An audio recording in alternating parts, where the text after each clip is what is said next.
Welcome everyone. You're listening to and perhaps watching Calling the Audible. I am Peeze, Della, Reeze, and I am tired of looking at Simo's faded polos. I'm Simon. I don't care. And I'm Eagle, and I'm pretty sure we told you to not wear that exact polo. Yeah. Maybe. I don't wear clothes for you guys. I mean, Do you wear clothes for anyone? No. like, Clearly. here's the thing: is you also clearly don't wear them for yourself because otherwise you have no sense of pride. It's simple. Thursdays is the day that I don't have meetings at work, so I wear whatever is first on the. And the thing is, with whatever is first, what's it's interesting always is- the same thing. What's interesting is what you have first in your wardrobe is what most people have on top of their trash pile. So there's that. Because if you wear it, then it's gonna come back at the top, right? Yeah. That's how it works. You have to implement LIFO. Last in, first out. Yeah. Yeah, but Like in the fridge. if only. We get it. Simo can't run a restaurant. It's Nope. official. Yo, did you see that article with Dave It was McMillan? awesome. Yeah. I loved reading it. Yeah. Yeah. It was funny because I had literally just watched The Parts Are Known with Anthony Bourdain and like them stuffing their face. And then I read the article and I'm like, yeah, times have changed. So first Simo who hasn't read it. Yes, And I saw it go across the internet, but I didn't. so Dave McMillan, one of the owners of Joe Beef, has, after an intervention, has decided to go sober. The guys are famous partiers and eaters and drinkers. And he just decided to live a life less of excess. And he described a time in his life where he's literally drinking some of the finest wine in the world. And he's like, whatever. And he's like, I'm at a cottage drinking like a Viking in front of my child. What kind of message am I sending? And like every night I'm like, oh, lobster again. Like, and so he stopped appreciating all the things that made him love the industry in the first place. Yeah. And so he went through rehab, and since he's come back, he's at him, and now Fred Morin, his colleague, a co-owner, has also adopted a sober lifestyle, and they've seen like the staff has gotten healthier, and they've become sort of less alcohol obsessed, and it's and just what the guy he looks like he's lost 150 pounds. Plus, they're pumping money into a new nonprofit organization to help restaurant workers who exactly that, right? You're not stuck in the job, but the lifestyle of, Yep. the smoking and the drinking and the excessiveness. So basically help you deal with that. And what's cool about it is they've taken the principles of AA, but they've removed the religious aspect that keeps a lot of people away from AA. And I found it to be particularly awesome because especially in Quebec, we're not religious people. No, we're not. But also at the same time, All of our swear words are. Not all of Callous. But yeah, I agree with I've you. now that sworn on both shows. if there's one thing, you just had to. I agree with you that like it's important to have a place for I'm not religious. You're not religious. Like You're pausing on Eagle though, because he does the Palm Sunday thing. Yes. It's religious. You can't even be mad. That's true. It's song. just religion. They're allowed. It's a song. We're gonna get flagged by YouTube. Yeah, by the way. for sure. Imagine being fined for this. Look how happy that makes him. It's weird. Like, It's weird. but yeah, I find that I agree with you. There needs That to was be a basically place mass. for other people that are Jesus is not gonna save me. If he saves you, that's your thing. But I don't he won't save me because whatever I did before. So I just Makes believe me that. very worried about a confession. don't finish your thought. Do you think any deities, Jesus or others, could say some team seasons? Maybe, but let's start with. Wow, he got you right there. He's like, it's the first time he uses the segue the right way. Yeah. And instead of saying, let's go with it, you're like, no. But the problem is, it's not what we want to do in the show. We could have started with on that. your feet, shall we? Speaking of, That's it. You could have started with that and then go to the recaps after. nope, recaps. What'd you see? Thinking on your feet. I've noticed that you're not very good at it today. You taught on your feet. I'm exhausted. I thought that was Right clear. there. That was so good, Eagle. I got you. The U beat Threat Level Midnight by a whopping whatever amount of points. 31 points. Should you be calling me a WAP though? I mean, is it appropriate? Whoa. Seriously. 29 points, bro. Stay woke, bro. Stay woke. Stay woke. Jesus. I saw some of that game from afar. The U continues to look Yeah, like a I saw some of that dominant game Division too. 5 team. If there's one team in 5P that listen, Threat Level Midnight, amazing name. Yes. Great bunch of guys. They're competitive week in and week out. It's just they're not going to be competitive against the top contenders in the division. Mm-hmm. And this shows that they won't be a championship team. The U will be. Yeah, I think so. The U are well built across Mhm. across the team. And in this game, it was literally just pacing them to death. Like it was just a race, and threat level midnight thought it was like power walking. They just couldn't keep up at any point. Evan Frank lit it up, and it just man, Kyle Pedvis, Nikola Papic, Joe Cano, like they're the studs in this game. But how do you guard that for a lot of teams in Division 5? You don't in 5B. You don't. One game I want to bring to your attention: Black Knights against the Carcajou. Mhm. So Black Knights won 31-12. Yeah. That's not the main focus here. What's the main focus? Do you believe that Black Knights have a chance at being in the top 4 this season? I keep wanting to say no. Like not top 4 as in making the semifinals. Either making the championship game or not, they will be one of the last 4 teams remaining. I keep wanting to say no, but they keep winning games.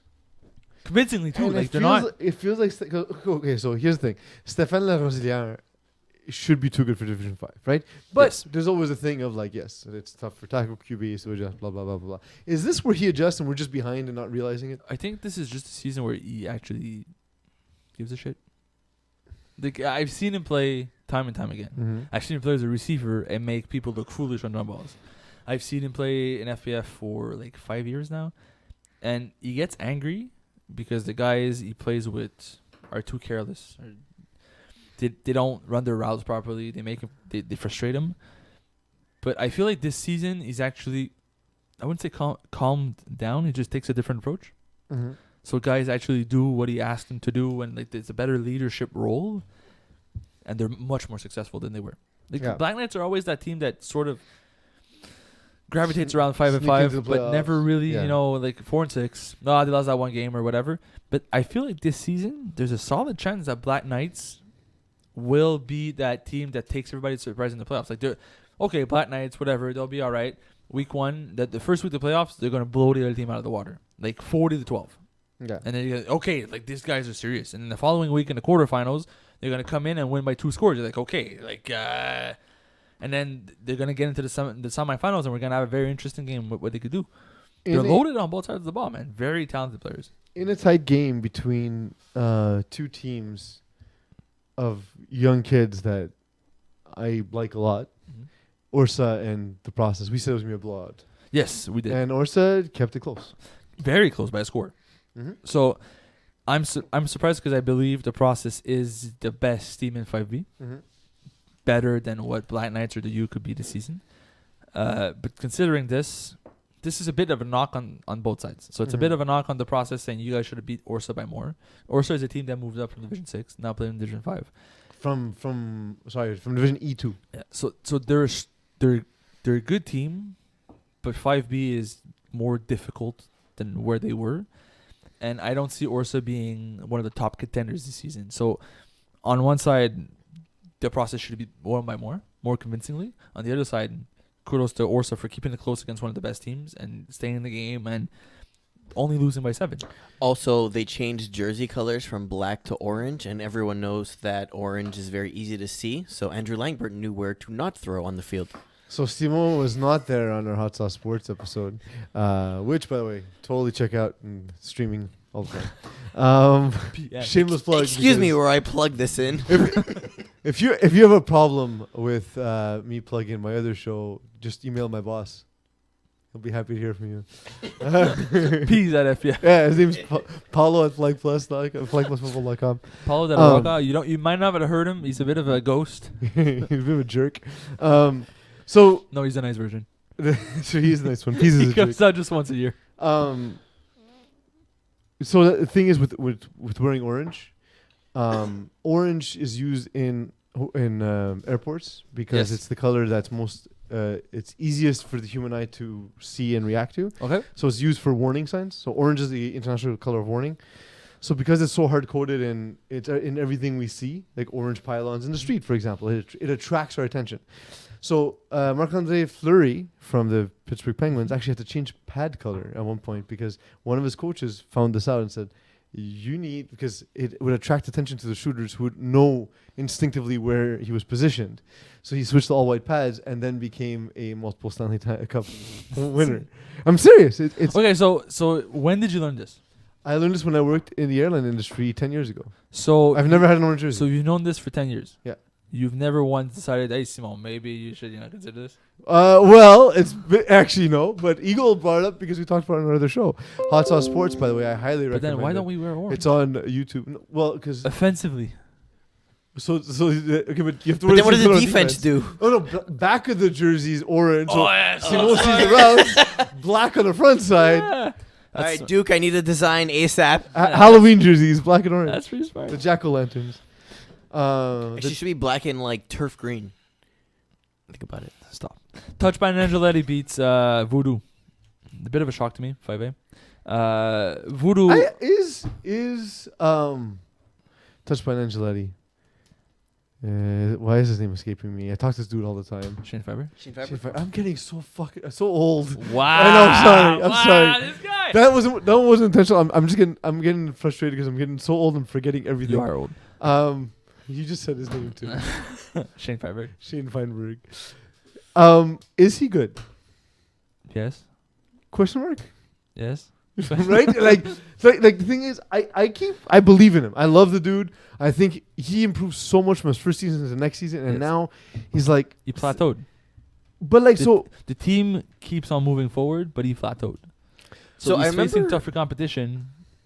But I saw what I've seen in myself, and I've seen in other quarterbacks is we kind of think people just improve, like the Rod Mashtub improvement, right? Where he was here and just whoop, and it's still going up, right?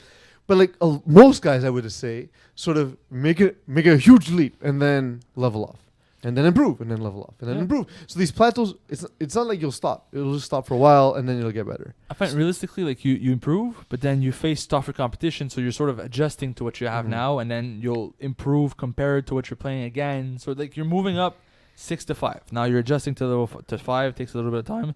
Move up to 4 because you're good now, and then adjust to 4, and at some point you're gonna hit your own personal plateau. I remember in the spring season interviewing him. He was actually one of our first guests, and we were talking about up and coming and adapting to the league and all that stuff, and it was great. No, I think there's no football experience if I remember. Didn't we make? Yeah, it was no football experience, and also I remember that in a competition about cricket, we got him to say that you were right and Mo was wrong, even though Mo was right. No, Mo was wrong. One thing I did notice though between that spring campaign and now is that of the 10 games in spring, 36 touchdowns, 16 INTs, 11 sacks. You look at this year, so half the games he has 14 touchdowns. That's way less than half from before. 9 interceptions. That's way more than half from before, and 5 sacks, which is about right. So completion percentage 55 over 63 instead. QBR of 74 instead of 91. So statistically, he's doing way worse this season. Yeah. Well, so 1 more interception, 4 less touchdowns. But in half a season. Yeah, but it's not like a world of difference. He went from 18 to 14. The interceptions from are 8 to 9. I would disagree on the interceptions. Okay, whatever. Because he has a whole other season where he can throw 8 more. Plus 28 over 36 TDs. That's a lot of points you're not putting on the board. Yeah. Yeah, but like it's not. It's close-ish. Like you're not. You were 40 to 5, and now you're 36 to 15. Analysis by Simon Dagenais. It's close-ish. It's close-ish. And then it took you a second to collect your thoughts. It's like the James Harden travel gather step, and it's like, all right, which works all the time. By Yeah. the way, I still don't get it. Yeah, listen, I think that Touchman and Angeletti is one of those teams in 5-8 that should be better than they are.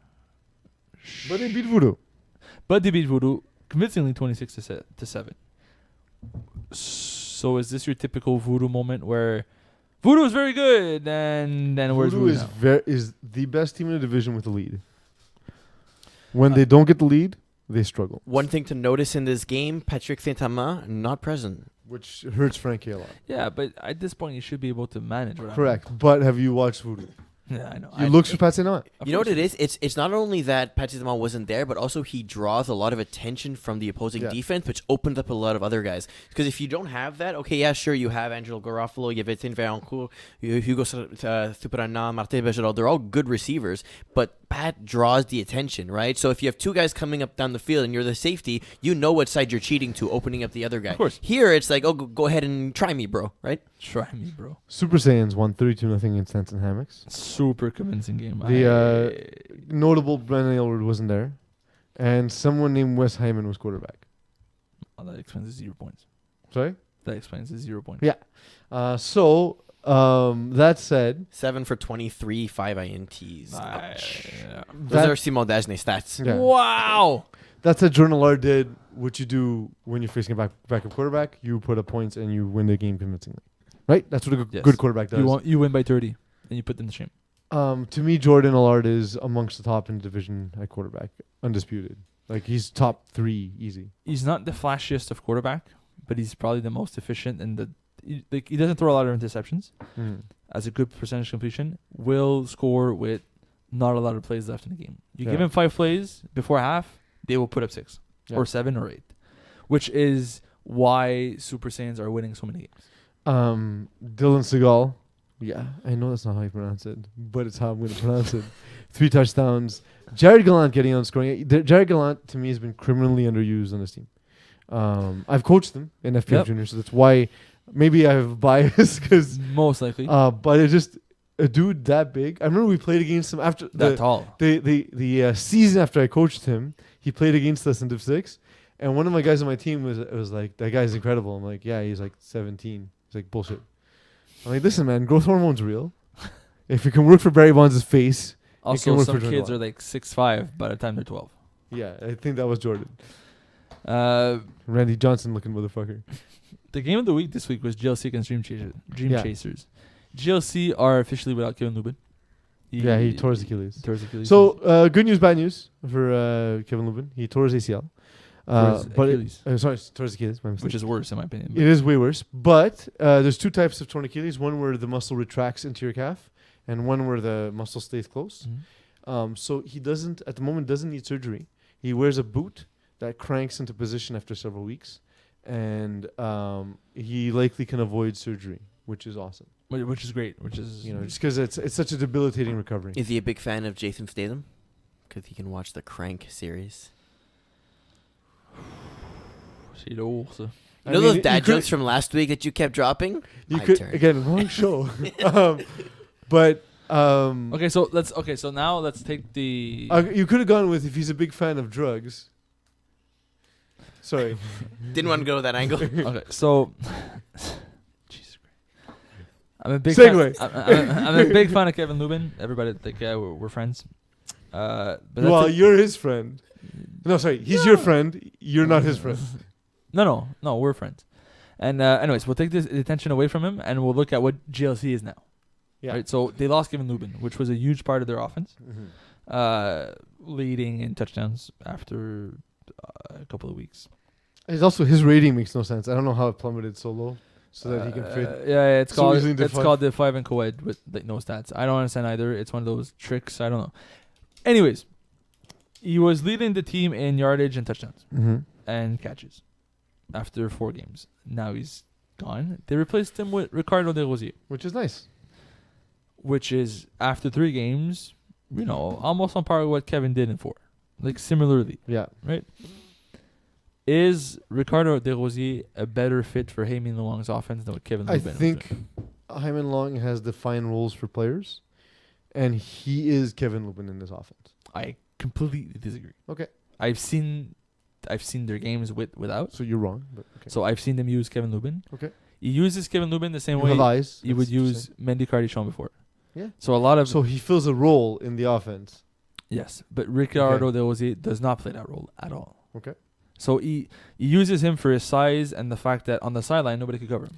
So my point is that he has people fill a role. So Mendy took a backseat to Kevin Lubin. Mm-hmm. But now Mendy goes back to being the downfield threat, and you have Ricardo Desrosiers taking the role that was actually Mendy Cardichon's. No, Mendy wasn't either. They're playing that role. He kept forcing the ball underneath instead of going over top. Now he's got size on one side, which is like his backup plan now. I mean, but he's still going underneath to record the Rosier. No, he's not. He is though. No, he's hooks on the sideline is not slants in the middle. That's fine, but he's still your short to intermediate receiver. Because of size. Anyways, point is, now it feels You like... just want to disagree with me. No, because it's fine. It's good for ratings. Because I looked at that during one of their games. I was talking to Mo. And at the end of the day, it looks like Eamon Long is more comfortable now because he doesn't have to feed superstars. Mm-hmm. Right? Like, let me run my offense. Let me use the... But see, I disagree because I think Hyman Long runs his offense no matter what. At times, yes. But there's also times where he's trying to make plays. Not true. Next game. No, not true. Not true at all. So you don't want to talk about Dream Chasers putting up 39? Yeah, okay, we'll do that. We were talking about the game.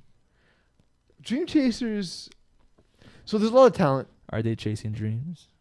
But just think about it. They put up 3 extra points and lose. Yes. 2 Right. extra points.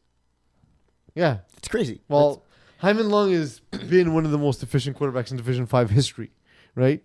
So people that were complaining like Joey Taylor is Division 5 quarterback who made the Hall of Fame. He's not a Division 5 quarterback. Hyman Long is a Division 5 quarterback. That would be your argument if Hyman Long made the Hall of Fame. His efficiency has always been amazing. Yep. He's always going to... But that's who he is, though. Yeah. Like he's going to complete a lot of passes, move the chains, and not make a lot of mistakes. but he's not make a lot of mistakes. But when he struggles is when you're playing a lot of press because he doesn't go over the top much. He doesn't take the big plays. He doesn't take big shots. And if he's playing against the time, against the clock, that's when he really struggles. He needs time on his side. So if the game is close and he has the ball, there's no hurrying him. But if he's down 7 points, there's only 5 minutes left in the game, he's gonna make mistakes. So for Dream Chasers, Benjamin McMahon, look, not a natural quarterback, but surrounded with talent, and Hassani Worrell, Kevin Donnett, Steve Underhill, a lot of the guys that he knows from when they were Vultures in Div 6, he just makes plays. McMahon, Ben? Yeah, whether it's with his feet, whether it's with his feet in the pocket, whether it's scrambling by extra time. His athleticism, his low center of gravity makes him a threat. He's also so fast, man. Yeah, that's what I'm saying. Is he's fast, and it's hard for the rusher to stay low on him because he's not a tall dude. So it's not like a guy's fast, but the rusher has position. It's hard to get position on him. It's hard to deflag him, and he's fast. Yep. And he changes direction incredibly quickly. Yes. So it's not entirely surprising because I've seen Benjamin McMahon go off like this. It hasn't happened a bunch this season. It hasn't happened much this season. I feel like Dream Chasers are chasing dreams. chasing dreams. Using your crappy joke. I can't. I didn't want to. I know. You're really fighting don't it. You're fighting it. It's just they could be very good because they have a lot of good pieces. Like it's a good team, a lot of strong receivers, strong DBs. But at the end of the day, they allow 40 points consistently. Their offense at times put up sub 12, at times puts up 40. Like this is if they could beat this team week in and week out, they would have a much better season. Mm-hmm. What changed? I don't know. Maybe it's just like they had the right matchups against GLC. But at the end of the day, you need more games like these. Any other games? Yeah, the Palpatine Spartans game. Yeah. Okay. Spartans beats Palpatine 31-27. I kind of saw the game going the other way around. Like, I'm not a big Spartans fan this season. I feel like you and Mo just hate on Spartans. It's fine. It's okay. Because they're super inconsistent. That's the Some thing. seasons they're like, wow, this is going to be a good team. And then they put up 7 points for the first 5 weeks. Well, so the thing is, but like I feel like no one notices how the roster's been getting better through the season. So Andrew Grant now is a full-time player. Alexander Wells on the team. That's a huge addition to the offense, but an incredible addition to the defense. One of the most instinctive defenders I've ever played with. Alexi Brissett's back from injury. Mm-hmm. So, I mean, the team got better. The team is better, but they're also not playing better this season as a whole. Like, this was to me, this is a fluke. They're 4-2 with 124 points for and 96 against. I mean, that's I think right. I Your game, you basically it's a 3-score versus 2-score game every week. Yeah, that's not what you expect from the Spartans with this roster. So they put up 20 points a game. It's not great. That's what I said. Yes, but yes, it's not great. this is my life. Also, because if you just throw out numbers, people stop listening. Or if Simo speaks, people start listening. 20 points is not a number. Actually, 20 is a number. Points is not a number. You're right. Points is not. You learn something new every week. But 20 is a number. Marc-Andre Delaney, does he need a new quarterback coach? Because it's the most Peeze stat line. 21 of 31, 212 yards, 4 touchdowns, 4 interceptions. Yes. It's funny because Alex Noel was poisoned the last time they played each other for a map. Was poisoned? It was poison.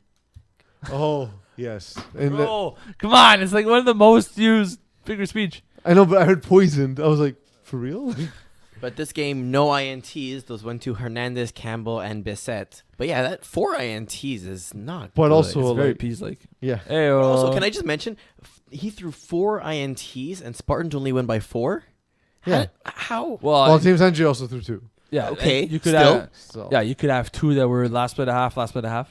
So they you're- were actually... fine. Well, one I know was on a Hail Mary for sure. So you're I down. think the last yeah. play of the game was... Last play of the game. You're down by 4. You have one shot. You take it. You get picked off. Who cares? And especially like Marc-Andre is not a guy with a big arm, so his Hail Mary will often be intercepted. Yeah, or it's going to be slow and doesn't go in his favor. Yeah. Yes. So that's a game where... But I'm still a bit surprised. I found like Palpatine should have been a bigger of a contender this season. They had roster inconsistencies. Well, but so like, for example, Eagle and I saw, I was in a hot tub in Atlanta. Excuse me. Eagle, well, I told you I don't stay in motels. So Eagle pointed out, Eagle was present for the game where our team played him, who was an experienced team, Mhm. and ripped him apart in the playoffs in springtime, right? Okay. Yes. These are facts. Okay. Yeah. These are facts. You ripped I him apart. think The guy died. His arm There was one arm on the left side of the field, and the other was on the right Why side. is this so hard to understand? It's like poisoned. He was reborn after being poisoned. But that's the thing is, I think he could have benefited from another season Division 6 to refine his reading ability. Success came to him so quickly that he just said, okay, well, now with better receivers, I'll be automatically better. Yeah, but with those better receivers, you also need to be more accurate with the ball, right? So yes, you have to make the good reads, but you also need to place it in a place where the defender can't make a play on the ball, and also your receivers are better. So you can't put it, well, you can put it behind them, let's say, but those are picks. So you have to lead them into it, you know. Reminds me of the season Mike Adona subbed for Darksiders in Division B, and he was at the time a Division 5 quarterback. And he told me after 3 plays, he says, every time I'm ready to throw, the routes are finished. Yeah. And like, you know what I mean? So like, You're missing the windows because just because you're getting better receivers, it doesn't mean you're at the point yet where you can make the right reads. But use them right. I'm confident. Like I like Marc-Andre a lot. I think he's a very smart guy who absorbs knowledge at a remarkable rate. It's just a question of the experience of playing against this type of competition. Right, like this season, he's 13 touchdowns, 13 interceptions. Yeah. So, from a guy who was an all-star in Div 6 last season. yeah, and the guy that subbed for him 1 week, Mathieu Domont, is 6 for 2. Yeah. Like he essentially doubled his QBR.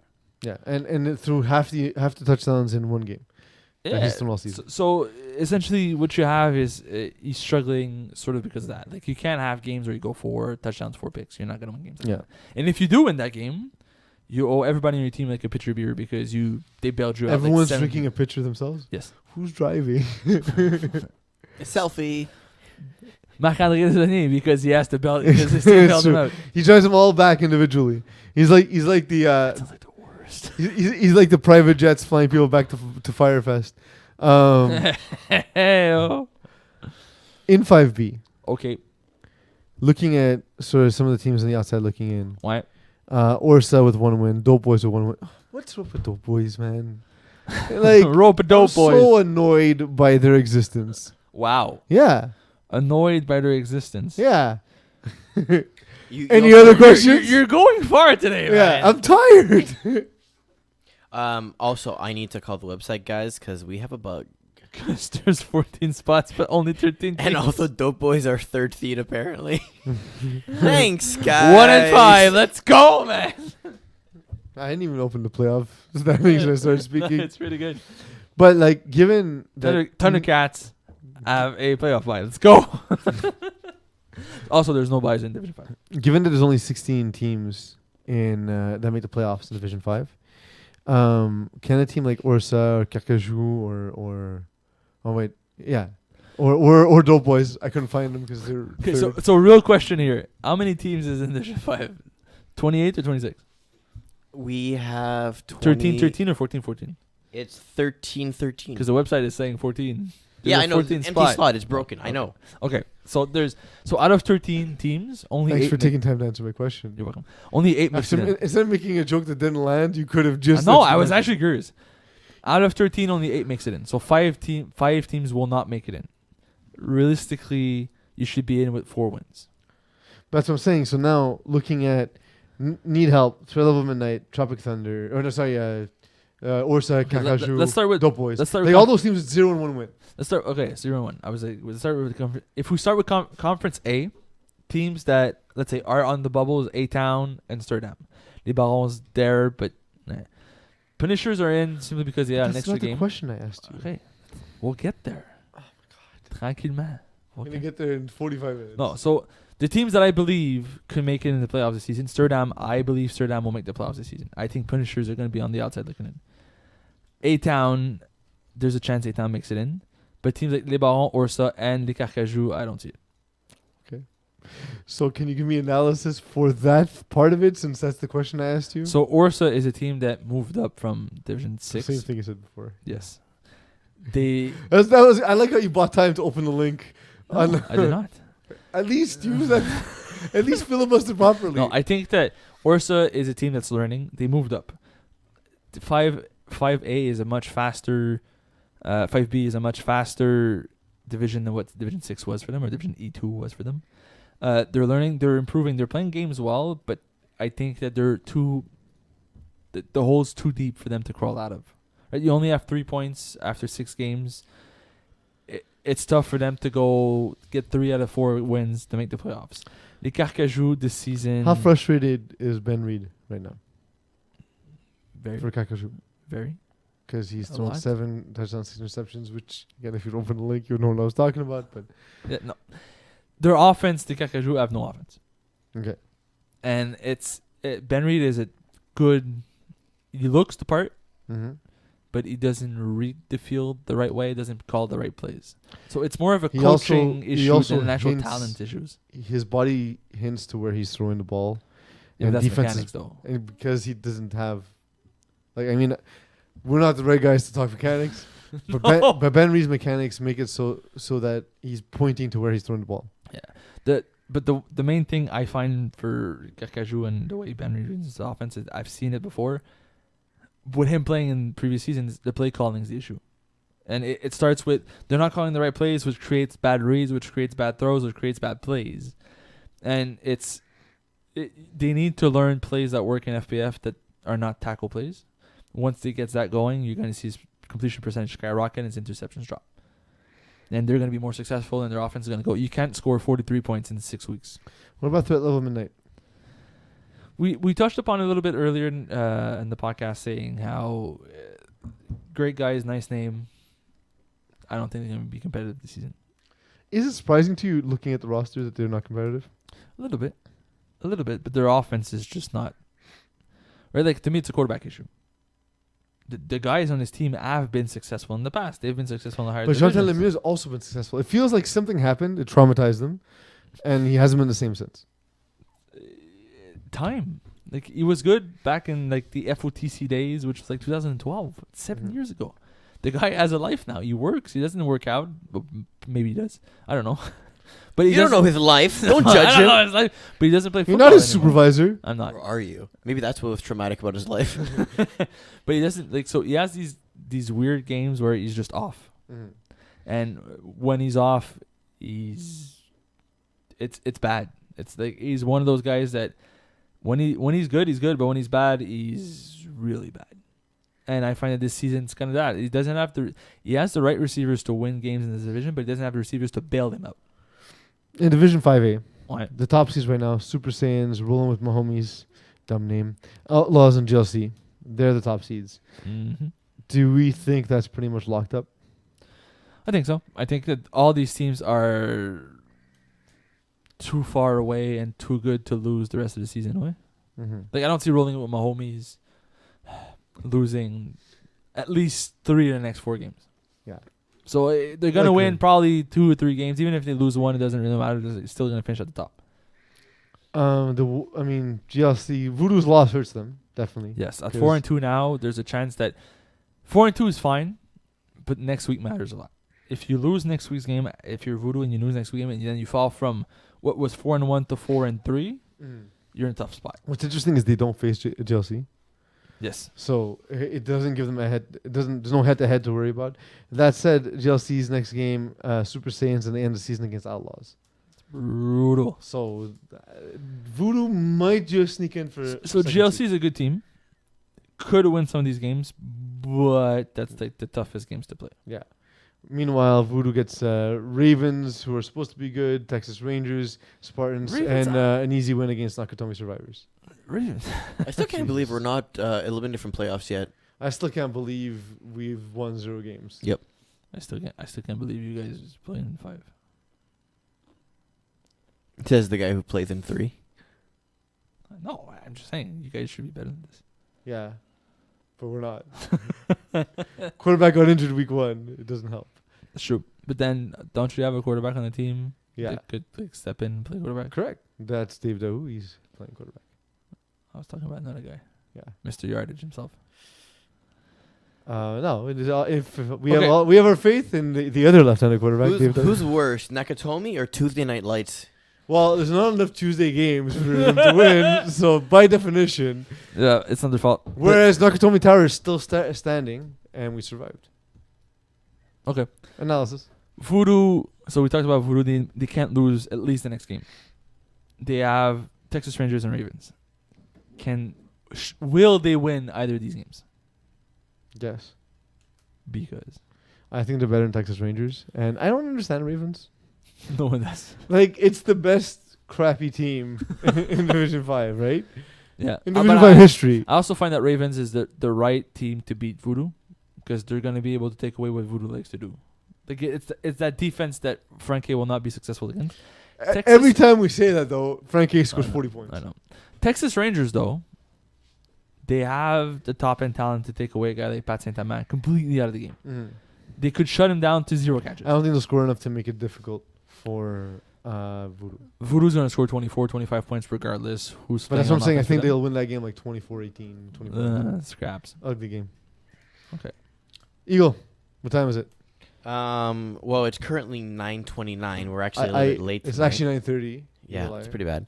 But also, I hate you. it is time for Games of the Week. Why did you set him up so you can make a bad joke out of it? Don't ask him what time is it. Just tell him, Eagle. I've literally asked Eagle. him that every time, and he's always just said games of the week. Except this one time. And now he's going to do it every I single was time. just asking him, hey, Eagle, what games of the week is it? It's time. It's 9:30. Okay, let's start off top of the list here. Brocasian versus Longhorns. Give me la vocation. Honestly, Brocasian's defense is super light. Really? I don't think they'll win this game. And I think Sarantola has a lot to learn at quarterback, so I just think it'll be an ugly win, an ugly loss for them. Yes, but no. I think that the way Longhorns plays defense is going to help Sarantola in this game, and he's going to have a 6 touchdown game. Yeah, but so will John Moody. He Plus will not. converts. Absolutely. Okay. Moving on. You're wrong. All right. We have tents and hammocks versus tip-top shape. It depends if Brandon Aylward's there. Yes. Because I don't know who Wes Hyman is. Wes Hyman, I can tell you one thing about him. He's not a quarterback. Tip-top shape have been looking better and better every week. They played a gritty type of offense. They win games with the weirdest plays, but it works. I feel like a lot of that's absolutely on David DeAndre. He's a smart guy. He's a good athlete. He's in tip-top shape. And he makes plays. There's a lot. There's some plays. I was at the game yesterday when they played, and Which is still not uploaded. yes, against for some Mafu. And the weirdest part is, so he scored on these plays, like 30, 40 bombs. So he's hitting like a deep post down the middle, over 2 DBs into his guy, like a bucket catch for his receiver, which is great. Why would you throw that? But on the same play, on the left side, this guy's running a fly, and there's nobody for 15 yards. Because they double team the post. But he still scored, and the ball was uncontested. Yeah. So I'm thinking to myself, it can't work every time. And I think they did like 3 times. That's crazy. And we got some really good ones. We have Rollin' With My Homies versus Outlaws. It's not a good one because I don't want to say their names. So Yeah. give me Outlaws because, sorry, I'm not saying that stupid name. Yeah, Outlaws will take away Nick Settle. And that's rolling with my homie. He's the one homie. And we also have GLC versus Super Saiyans. That's a good game. Give me Super Saiyans Yeah. because they are more physical and they're going to get GLC mad. Although with Ricky de Rose now, they're suddenly a lot more physical. I saw him chest bump a guy into a penalty. It was great. Into a penalty? Yeah, he stopped in front of him. The guy ran into him, bumped off of him, and then he got contact. I thought he chest bumped his own player who went into the other field and caught like a flag in the eye that was being thrown for like a holding. That's what I thought you meant. Give me Super Saiyans. T'es fou. Non, mais t'es fou. All right, we're going to go to 5B. Let's go with Takeover versus Fighting Flamingos. I've liked Takeover for a long time. Yes. They're good dudes and I like the style of play. So take over on me. Yes. Take me on. Yes. All right. Orsa versus Tropic Thunder. This is a game. So Orsa, we've been saying, is likely in the wrong division. The Tropic Thunder is even more so in the wrong division.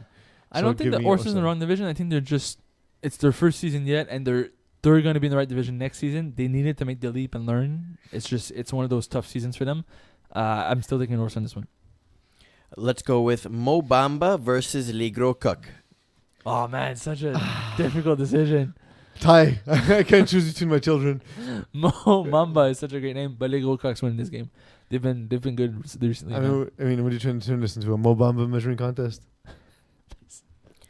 And Tough Lungs versus Punishers. I don't like this matchup for Tough Lungs. I think the size of Punishers will make it very difficult.